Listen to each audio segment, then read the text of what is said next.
ఈరోజు నేను షర్మిల గారికి ఒక సలహా ఇస్తున్నాను. అమ్మ షర్మిల గారు, రేవంత్ గారు కాంగ్రెస్లోనే ఉన్నారు కదా, మనకి రావాల్సిన 6,000 కోట్ల రూపాయలని 6,000 కోట్ల రావాల్సిన వాటిని తీసుకురండి రేవంత్తో మాట్లాడి. అలాగే 1,80,000 కోట్ల ఉమ్మడి ఆస్తులు ఏవైతే ఉన్నాయో వాటన్నిటిని కూడా సోనియా గాంధీతో రేవంత్తో మాట్లాడి తీసుకురావాలి. ఊరికే ఆంధ్రప్రదేశ్లో వచ్చి విషం చెందితే ప్రజలు ఎవరు కూడా నమ్మే పరిస్థితి లేదు అని కూడా ఈ సందర్భంగా తెలియజేసుకుంటున్నా. కేవలం జగన్మోహన్ రెడ్డి గారి మీద విషం చిమ్మటానికే చంద్రబాబు నాయుడు, సోనియా గాంధీ ఈరోజు షర్మిల గారిని ఆంధ్రప్రదేశ్లో కాంగ్రెస్ పార్టీలో పెట్టి ఈ విధంగా టూర్లు పెట్టిస్తున్నారనేది చిన్న పిల్లోడిని అడిగినా కూడా చెబుతారు. ఎందుకంటే నేను తెలంగాణలో పుట్టాను, తెలంగాణలోనే పెరిగాను, తెలంగాణలోనే పెళ్లి చేసుకున్నాను. తెలంగాణ ప్రజలు నా ప్రజలు. నా జీవితాంతం ప్రాణం ఉన్నంత వరకు తెలంగాణ ప్రజల కోసమే పోరాడతానని ఒక పార్టీ పెట్టి ఈరోజు ఏ లబ్ధి కోసం ఆ పార్టీని కాంగ్రెస్లో విలీనం చేసిందో తెలంగాణ ప్రజలకి చెప్పాలి.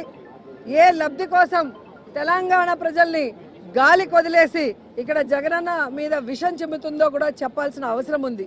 ఈరోజు కాంగ్రెస్ పార్టీ తరఫున షర్మిల గారు కానివ్వండి, ఎవరు వచ్చినా కూడా వాళ్ళకి జీరో వాల్యూ.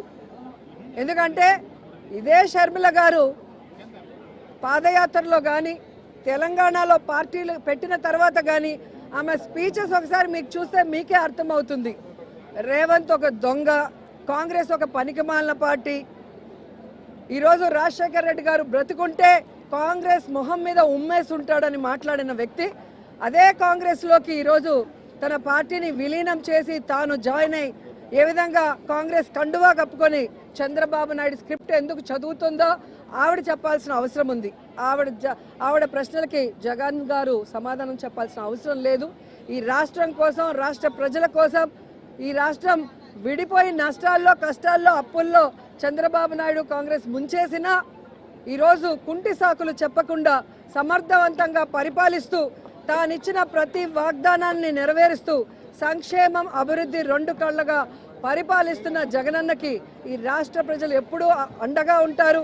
ఆయన మీద విషం చెమ్మడానికి వచ్చే non local politicians Chandrababu Naidu అయినా, పవన్ కళ్యాణ్ అయినా, లోకేష్ అయినా, షర్మిల అయినా వీళ్ళు 2024 తర్వాత ఈ రాష్ట్రంలో కనబడరు. హైదరాబాద్కి పార్సిల్ చేసేస్తారు ప్రజలు.